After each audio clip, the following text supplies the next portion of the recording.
Hi, this is Dave with TechDrawl. We are here at the Georgia Tech Hotel and Conference Center for the ATDC Startup Showcase, and just came off stage, Georgia Tech President Bud Peterson. Bud, thanks for joining us.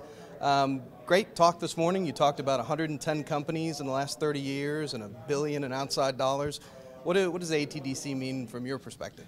Well, it provides not only a venue for our technologies, for our faculty, our researchers who have ideas and have technologies to try to move those to commercial products or commercial ventures, but it also allows other people around the state, around the Southeast, to try to develop the ideas, the concepts that they have. So from that perspective, it benefits both Georgia Tech as an institute that has a mission to develop the economy, and also helps from the perspective of building the economy in general in the state. Absolutely. And you talked a little bit about SUNEVA, and they were, I guess you had some folks from the federal government down here last week. Secretary Chu was down and he spoke at commencement, and part of the process when he came down was he spent about half a day, 3/4 of a day with us, and went around and visited a number of organizations, a number of our labs. And one of the labs he went to was the photovoltaics lab, which was where the genesis of SUNEVA's technology came from. So this is a very successful company that manufactures high efficiency photovoltaics. He got on his blog and when he returned back to Washington, and referred to it as the poster child for the new energy economy, the types of jobs, the types of industries that could be created. That's great. So pretty vibrant crowd in there today, and it looks like a lot of folks are here to see and be seen and meet new folks. Well, you know, you get a bunch of entrepreneurs together and they have pretty high energy level independently, and when you get them together, I think the whole is greater than the sum of the parts. So there's a lot of information exchange that's going on. I think this is very consistent with what we're trying to do in the ATDC here at Georgia Tech, is to try to foster the collaboration and provide the resources that are necessary for these folks to be successful. Great. Well, in addition to us being the local tech blog, we're also members of the ATDC, so we certainly on a day-to-day basis appreciate everything you guys do to help the startup community along. Great. Thank you very much. Hey, this is Dave, and that was a couple of minutes thoughts from Bud Peterson, the president of Georgia Tech. Now let's go over to Valerie for some conversations with the attendees and ATDC companies. Thanks, Dave. This is Valerie, TechDrawl, and we're talking to some of the attendees of the ATDC conference. I'm Stephen Fleming at Georgia Tech, and among other things, I run the ATDC, Advanced Technology Development Center. And how long have you been running ATDC? Just under a year. We merged 3 organizations last year as part of my promotion, and we relaunched ATDC really August of last year. Now, in your presentation today, you highlighted several ways in which ATDC is changing.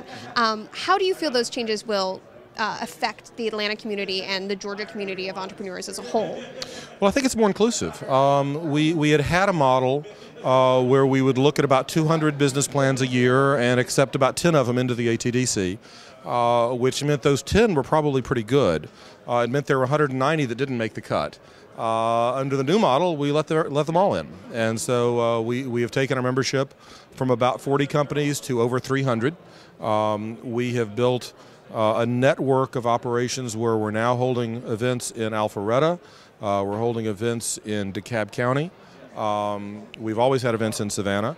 And just today we announced we're going to start holding events at ATDC in Gwinnett in partnership with the University of Georgia. We are talking to folks in Augusta, we're talking to folks in Athens, we're talking to folks in Rome, Georgia. So we think we're going to be able to continue to serve the Atlanta market, but expand that to more of the entire community of Georgia. Have you seen the recession have any effect on ATDC's mission and on the companies that have been coming through? Well, the biggest effect has probably been for our budget. You know, we're funded by the state of Georgia, and very generously, and we appreciate that. But the state of Georgia has had some budget troubles lately, and those have rippled through and have affected our budget. We have had some attrition that we've not been able to replace, so we've had some programs that we're not able to fund anymore. You notice here today, I didn't buy lunches for anybody today, and I made people pay $10 to show up, and that seems like a small thing, but that added up to several $1,000s that we saved the day, and between that and our sponsorships, we're actually going to break even on the event, so we're thrilled by that. We've always been frugal. We're being even more frugal. As the economy turns around, as state revenues kick back in, we're hoping to grow more programs than we've been able to do here to date. My name is Lance Weatherby. I'm a startup catalyst at the Advanced Technology Development Center at Georgia Tech. And What does ATDC's 30-year anniversary mean to you? Oh, it means we're growing up. We're almost an adult now. Actually, 30 years is a long time in the world of startups. And, you know, we started out doing physical type of startups and advanced where we're doing a lot of bioscience and internet type of companies. And we've had a lot of successful companies come out of the ATDC. It's the oldest, and I would venture to say one of the most successful technology incubators in the country, if not the world. And there's been changes over the last year. How do you feel about those changes, and where do you see ATDC going in the future? I think those changes are great, though. They're wearing me out a little bit. We've gone from 40-something companies to 321. It's enabling us to reach a lot more entrepreneurs and help a lot of entrepreneurs build their companies and give people jobs in Georgia. We're a group of individual investors who look at early stage technology deals and help them raise capital and grow to the next stage. This is ATDC's 30th year. What does that mean to you personally? Well, as head of ATA, we probably get between a quarter and a third of our deal flow through ATDC companies. So we're a great supporter, a great supporter of their efforts and everything they do, because they're a great feeder for our deal flow at ATA. And in the future, how do you see ATDC expanding over the next 30 years? Well, if they keep going the way they are, they're going to be 1,000 ATDC companies in the next few years, which is great because more and more of these companies need access to the mentors and the capital that Georgia and North Georgia can provide, and ATA is a vital part of that. Wonderful. And do you have any advice for people who maybe are just beginning this process or starting to get involved with ATDC? Get to know Stephen Fleming. He's a great guy. If I were to tell you where we are as a company, we would simply not be where we are today without ATDC. Everything from the business counseling that they've given us through one of our first mentors, stumbling into a gentleman up in the Alpharetta location that helped to kind of get us introduced to different business people in the community, helping us as an investor in the Georgia Seed Fund. So literally, they've meant everything to our success to this point. And do you have any parting words of advice for other people who are maybe getting just started in this process and starting to work with ATDC? Yeah, what I would say is if you are not taking advantage of all that it has to offer, shame on you. I would spend as much time as you can looking through the website, looking through some of the business contacts that are on there, reaching out to them. I've been so impressed that virtually every time I've made a phone call or sent an email, I've gotten to the people I wanted to speak to. And if you're not talking to the folks that are out there that can provide those services, shame on you. How has Sonitor been involved with the ATDC?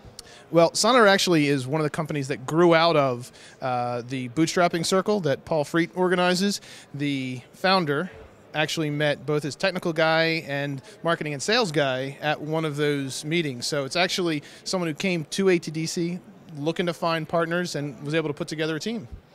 And what valuable resources have you had access to that you wouldn't have had access to otherwise through ATDC? It has been very useful. We've used a number of the different catalysts to help us from the business planning, from IP strategy, from actually getting some of the engineering stuff done. It has been absolutely phenomenally useful to our business to have the resources of ATDC at our disposal, and actually being located at ATDC has actually been a beautiful help as well. We can just kind of wander over and grab someone when you have a question you can't quite find the right answer to. Hi, I'm Keith McGregor. I'm with ATDC. So this is ATDC's 30th anniversary. What does that mean to you, and where do you think this is going? Well, I mean, 30 years ago in the state, there was nothing at all like ATDC, and there were a lot of companies that were leaving, technology was leaving, and I'm very happy that that group of 20 had the wisdom and the vision to put together such a thing, and that it has been sustained by the state for so long. We don't know exactly what's going to happen with us for the next 30 years, but we're aimed in the right direction, and our reboot last year was terrific. And we have over 300 companies, and we're growing like a weed, and I'm very excited to be a part of it.